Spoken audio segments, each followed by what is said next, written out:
샬롬 할렐루야 욥기입니다. 우리의 모든 기도에 응답해 주실 수 있는 전능의 하나님과 불의를 용납지 아니하시는 하나님의 공의입니다. 전능하신 하나님이시죠. 욥기 5장 8절에 보니 나 같으면 하나님께 구하고 내 일을 하나님께 의탁하리라.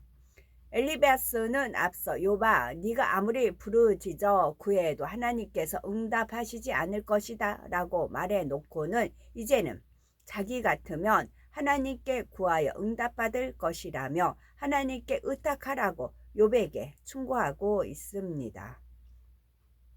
그러나 순전하고 정직한 욥도 심한 고난 중에 빠지니 그처럼 원망 탄식했는데 고난에 빠진 친구를 비난하고 조롱할 만큼 악한 사람이라면 어떠하겠습니까? 아마도 원망 탄식하는데 그치는 것이 아니라 하나님을 저주하고 멀리 떠나 버렸을 것입니다. 엘리바스는 예수님 당시 바리새인처럼 입술로는 진리를 말하지만 행함이 따르지 않는 외식주의자였던 것입니다. 오늘날도 이런 사람은 말로는 전지전능하신 하나님, 생사화복을 주관하시는 하나님이라 부르면서 막상 자신에게 문제가 생기면 사람과 세상을 의지하지요.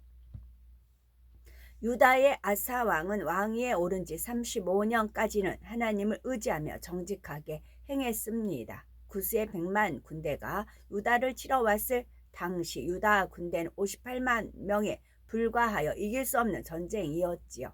이에 아사 왕이 하나님께 간절히 부르짖어 기도하자 하나님께서 유다에 완전한 승리를 주셨지요. 그런데 이후 북이스라엘 왕 바하사가 유다를 치러 올라오자 이때는 아사 왕이 하나님을 의지하지 않고 아람 왕에게 도움을 구합니다. 이 일로 아사 왕은 선견자를 통해 하나님의 책망을 듣습니다. 그러자 아사 왕은 회개한 것이 아니라 오히려 선견자를 가두고 학대하지요. 결국 아사 왕의 징계가 임하여 발에 중한 병이 들고 말았죠. 이러한 징계를 받고도 그는 하나님의 사랑을 붙잡지 않았고 오히려 두려움으로 피합니다. 결국 세상의 의원을 의지하다가 치료받지 못하고 죽음을 맞고 말았죠. 역대하 16장 12절에 보니 저가 여호와께 구하지 아니하고 의원들에게 구하였더라 라고 기록된 말씀은 하나님께서 이런 아사왕의 믿음 없는 모습을 얼마나 서운하게 여기셨는지를 나타내지요. 하나님의 자녀들이라 할지라도 이 세상을 살아가다 보면 크고 작은 문제들을 만나게 됩니다. 그럴 때 하나님께서는 전능하신 하나님만 의지하기를 기대하십니다. 그러므로 크든지 작든지 어떤 문제를 만나면 전심으로 하나님께 구하고 응답받아 영광 돌려야 하겠습니다. 역대하 16장 9절이요. 욥기 5장 9절에서 11절에 하나님은 크고 측량할 수 없는 일을 행하시며 기이한 일을 셀 수 없이 행하시나니 비를 땅에 내리시고 물을 밭에 보내시며 낮은 자를 높이 드시고 슬퍼하는 자를 흥기시켜 안전한 곳에 있게 하시느니라 했습니다. 엘리바스는 하나님을 만난 체험은 없지만 창조주 하나님에 대해서 익히 들어서 알고 있었습니다. 아브라함과 모세가 누구인지, 이스라엘 백성의 출애굽 과정에서 하나님께서 애굽에 내린 재앙이나 홍해가 갈라지는 역사, 구름 기둥과 불 기둥으로 인도하시는 일, 만나와 메추라기를 내려주신 일, 쓴물이 단물로 바뀐 일 등 얼마나 크고 놀라운 일을 행하셨는지 알고 있었습니다. 그러니 하나님은 우리 인생이 헤아릴 수 없는 귀한 일을 행하시며 또한 천하 만물과 산천 초목을 움직이는 분이라 고백하고 있지요. 하나님께서는 진리 안에서 자신을 겸손하게 낮추는 자를 높여주시는 분입니다. 진리 안에서 자신을 낮추는 자란 사도 바울이 나는 날마다 죽노라 고백했던 것처럼 교만이나 자존심, 자신이 옳다 하는 의, 자기 틀 이런 육에 대해서 죽는다는 것을 말하지요. 이처럼 겸손하여 스스로 낮아지는 사람은 하나님께서 도리어 높여주십니다. 예수님께서도 스스로 낮은 자리에 계셨기 때문에 하나님께서 예수님을 높여 하나님 보좌 우편에 앉게 해 주셨지요. 예수님은 창조주 하나님의 아들이시지만 구원의 섭리를 이루시고자 피조물인 사람의 형상을 입고 이 땅에 오셨지요. 이 땅에서 사역하시는 동안 가난과 배고픔, 피곤함, 추위와 더위 등 모든 삶의 고통을 겪으셨습니다. 흠도 점도 없이 거룩하신 분이 피조물로부터 온갖 멸시와 고난을 받으시고 마치 흉악한 죄인처럼 참혹한 십자가형을 받으심으로 온 인류의 죄를 대속하여 구원의 길을 열어주셨습니다. 그러므로 이를 기뻐하신 하나님께서는 예수님을 만왕의 왕, 만주의 주로 높이 세워주신 것입니다. 그 찬양 중에 만왕의 왕, 만주의 주라는 가사가 있어요. 그래서 이제 그 찬양 자막을 보고 찬양을 올리고 있는데 순간에 주님께서 그래서 만왕의 왕이야 이제 그러시는 겁니다. 내가 만왕의 왕이야. 그 뜻이 무엇이냐면 만원, 돈 있죠. 만원짜리 만원.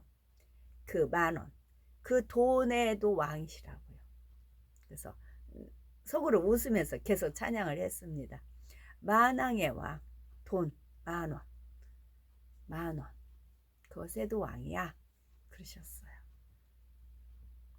내가 돈 만원에도 왕이야. 많은 분들이 그 돈에는 눌리잖아요.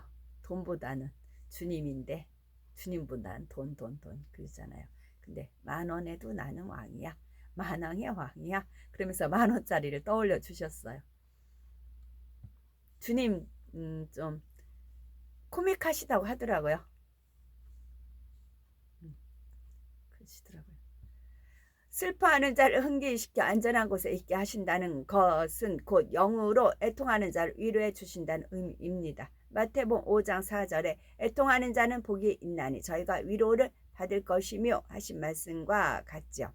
우리는 하나님 나라를 위하여 애통할 수 있어야 하고 사망의 길로 가는 불쌍한 사람들을 위해 애통할 수가 있어야 합니다. 우리들이 그 술집 같은데 이렇게 이제 드라마 뭐 이렇게 뭘 이렇게 술들을 이렇게 뭘 위하여 뭐 그런 게 나오잖아요. 천국에 가서 이제 만천석이 있어요. 그럼 이제 주님께서 이제 새로 거기서 포도주 예쁜 색깔의 그 포도주 색이죠. 천사들이 와인잔에다가 쫙 포도주를 따랐어요. 앞엔 진수성찬 있고 막 꽃다발이 막 다 있어요. 연회장이에요. 주님이 쫙 앞에 앉아 있고 우리는 쫙 앉아 있어요. 주님이 딱 와인잔을 다 드시고 뭘 위하여? 그럼 우리 다 위하여 누굴 위하여? 하나님께 영광 위하여. 옳지. 하나님의 영광을 위하여 포도를 쫙 합니다. 그래서 쫙 소리가 나면서 그 크라스도 얼마나 예뻐요. 크리스탈 쨍쨍 하는 소리가 들리죠. 그러면서 이제 천사 오케스트라 쫙 오케스트라 합니다. 그리고 위에서는 이제 천사들이 금가루 은가루 확 하늘 날려요. 우리 식탁에는 우리 그 좌석에는 막 꽃 향기가 나면서 와인에 이제 즐기는 분들이 와인에 이제 그 부잣집 일할 때는 막 그 와인잔 씻으려면 그 안 깨지게 씻어야 되거든요. 그런 게 거기는 와인 냉장고가 있었어요. 아예 와인 냉장고가 있었고 컵이랑 컵이는 온갖 컵 다 있었고 한 번씩 돌아오면서 자기 직원들 불러가지고 와인 파티 하거든요. 그래가지고 그런 것을 떠올려 위하여라고 생각하니까 그때 위하여 마음껏 그때 즐기시면 됩니다. 이 땅에서는 절제하시고요.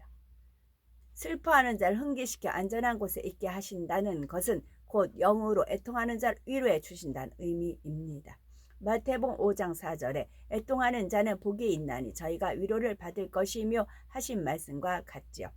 우리는 하나님 나라를 위하여 애통할 수 있어야 하고 사망의 길로 가는 불쌍한 사람들을 위해 애통할 수 있어야 합니다.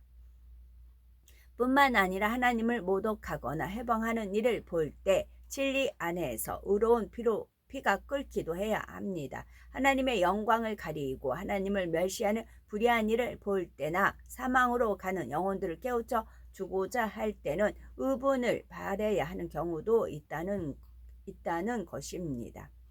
예수님께서는 혈기나 감정이 없으셨지만 아멘.